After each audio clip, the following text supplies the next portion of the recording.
যে কেশববাবু দাঁড়িয়ে আছে আর আমি ট্রেনে ট্রেন চলে গেল ট্রেন অ্যাকচুয়ালি কী বলুন তো, গ্রাম বাংলার ছেলেমেয়েরা ট্রেন দেখলে প্রচণ্ড খুশি হয়, তারা তো দেখতে পায় না।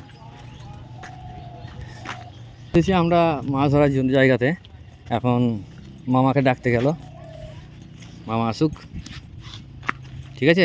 তাহলে কোন জায়গায় মাছ ধরবো এই দেবে, এটা হচ্ছে সাটুই তাই তো কেশববাবু? হ্যাঁ, সাটুই।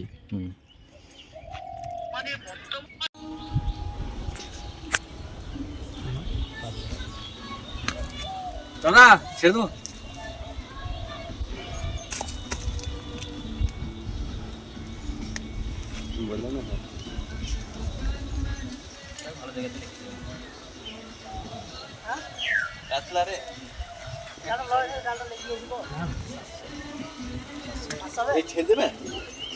দাদা বলছি যে কাল্লা ধরে না, তাই বলছে।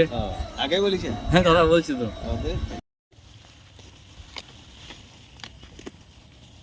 আমাদের দিকে না। না, আমাদের একজন লাগাইছিল। থাকবে না যে কে কবে ছিঁড়লি পালিয়ে যায়।